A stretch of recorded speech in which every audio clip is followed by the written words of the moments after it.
ThaBoxingvoice.com in association with Fight Hype here with Keith One-Time Thurman. Keith, first and foremost, thanks for inviting me in and allowing to talk to you, man. Always a pleasure. I know you just got done working out, so we'll go as fast as possible. Looks like first question from the people is Brandon Maurice in Cincinnati says, my spidey sense is telling me that you're fighting Abel Ramos next. Am I correct? Spidey senses. I have no clue about that. I never heard his name brought into the mix. You know, I know Jamal James is considered a regular champion right now. So I've heard his name on the roster. But as far as Ramos, I've never been presented with his name in any conversation. But you know, if Thurman got to do what Thurman got to do this year, I know the people want to see me back. I'm in the gym. I'm ready to get back. I'm supposed to be getting a phone call this weekend. They said Al's looking forward to talking to me. So hopefully that means some future news on what's going down this year, 2021. We're going to get back to that Al Heyman conversation. I came with a interesting fight, see what you think. But James Valdez in San Antonio says, what's your plans after your boxing career? Are commentating, training, or even promoting options that you are considering? We are trying to establish one-time promotions this year. You know, there's a lot of up-and-coming talent. Boxing ain't going nowhere. It's one of the most beautiful sports in the world. It's one of the most competitive sports in the world.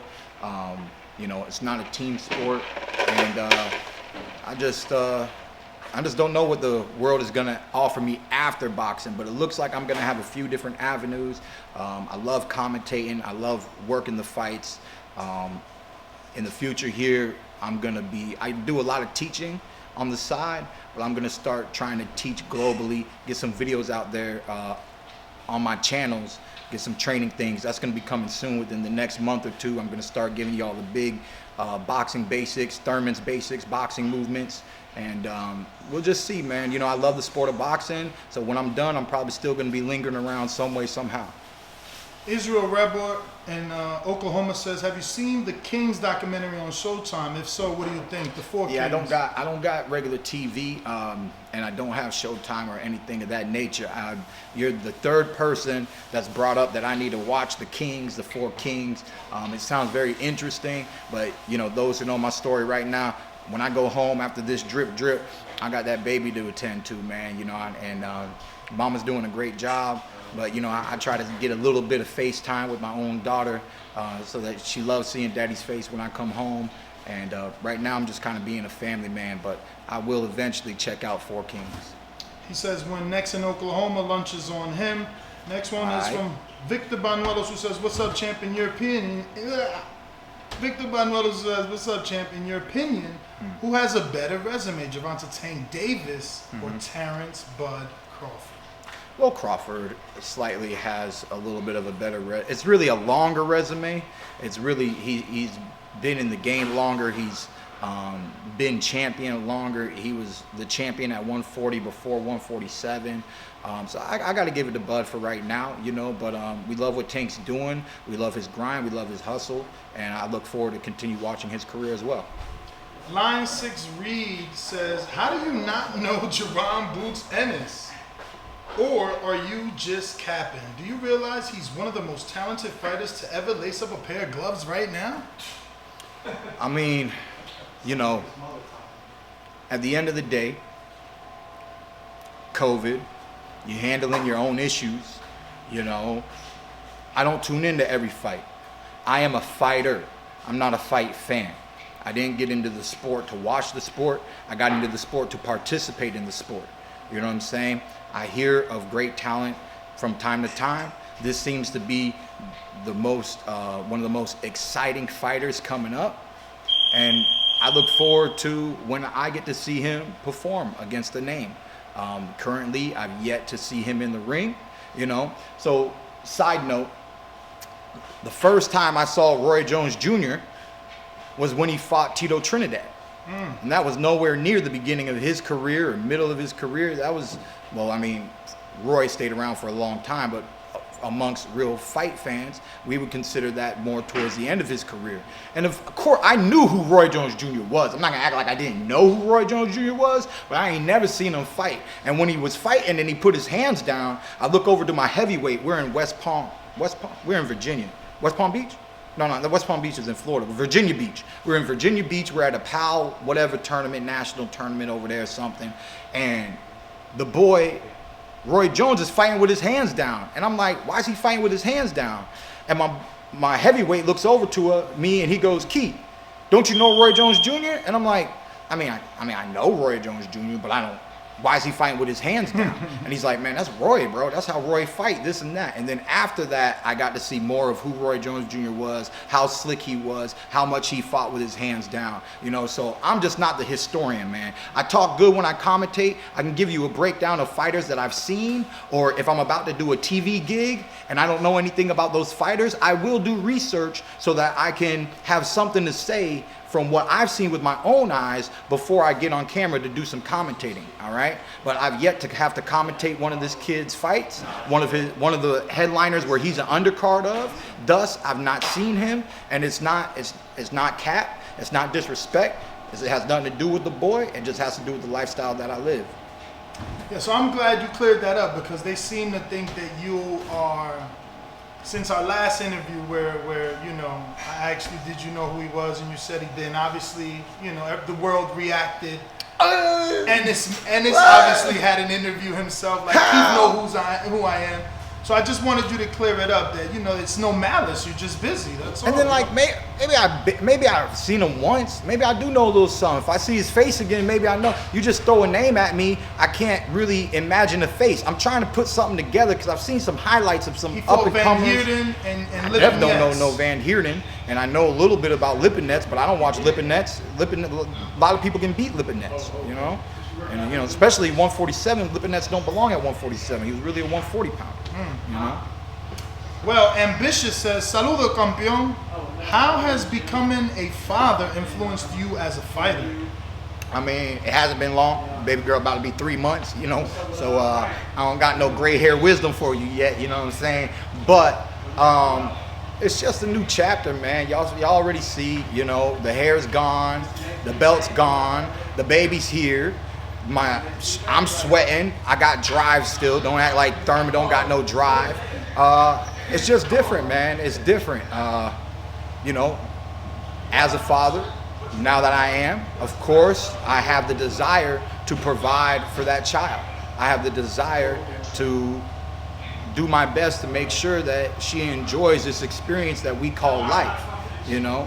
And you know, you baby your baby, you give love to your children, but ultimately, you know, they're gonna leave that nest one day, you know. They're gonna get out on their own. So, you know, for me, the only thing that I keep telling myself is that I'm here as a guide. I'm here as a mentor. I'm mentoring these young fighters, and for my daughter, I'm just gonna do my best to be a mentor, to be a provider, and to provide the right kind of knowledge, hopefully, so she don't have to suffer and make bad decisions later on in life. You know, that's just my main focus right now. Man, you almost sound like your voice cracking up. What's going on? Nah. You just touched your heart that much, no? Nah. Okay. I mean, at the end of the day, you know, I mean, you want, you know, once you have a child, you want for them, you know, and she's so young. I'm not in my head too much. I'm not thinking too much about the future. I'm really just trying to enjoy the stages, you know.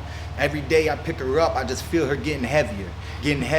They're very little, but they're not gonna stay little forever, you know. So I'm just trying to cherish this moment. Every smile she gives me, you know, I just try to picture, lock that in, you know, and we just enjoy it. Do you think that having a child has made you hungrier or more conservative?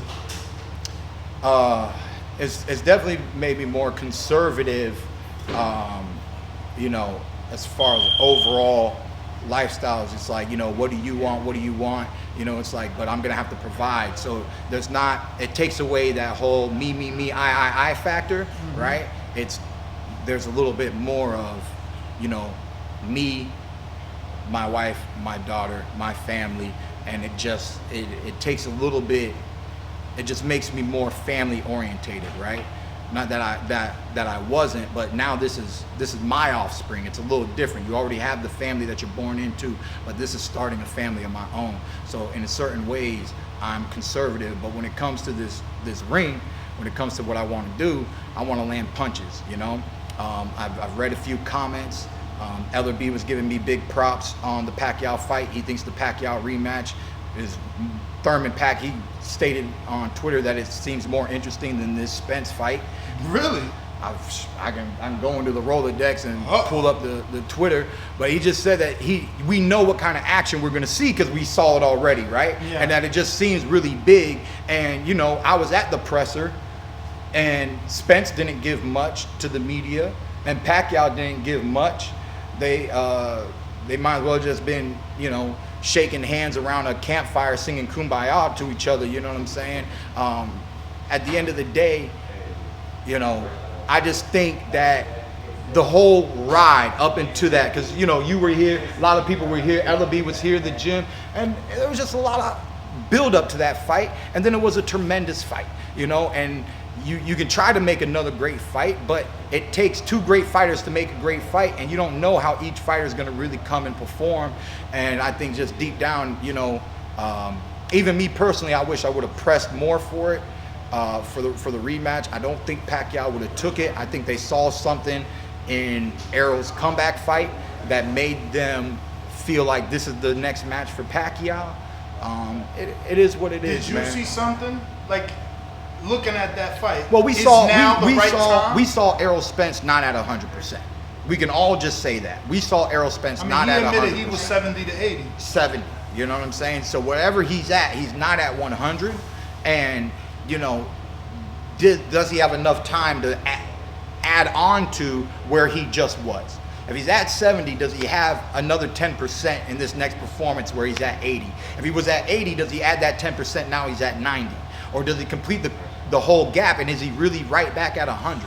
You know, it is what it is. Only time will tell. His training camp is very important to him right now. Their game plan, you know, they're very strategic. You know, we just have to see what happens in the performance. I'll be there. I'll be commentating, and I'll be looking forward to a great fight. I think both fighters have the ability to win. It's just a matter of who lands the right punch at the right time. I believe that's what Pacquiao got against me. He got the right punches at the right time with the knockdown in the first round, the body shot in the later rounds, and he was able to close out with that 1-point victory right at the end. If you enjoyed the video, feel free to hit the like, subscribe, and share. As always, if you want to support us to the next level, head over to the patreon.com/ThaBoxingVoice. We have tons of exclusive from Border Wars, from Title, betting shows, the list goes on and on and on. But in addition to that, if you guys have questions for fighters, trainers, and promoters, this is where you can submit them. We will run out, get these questions answered, and put it back on the show just for you guys. Appreciate it. Peace.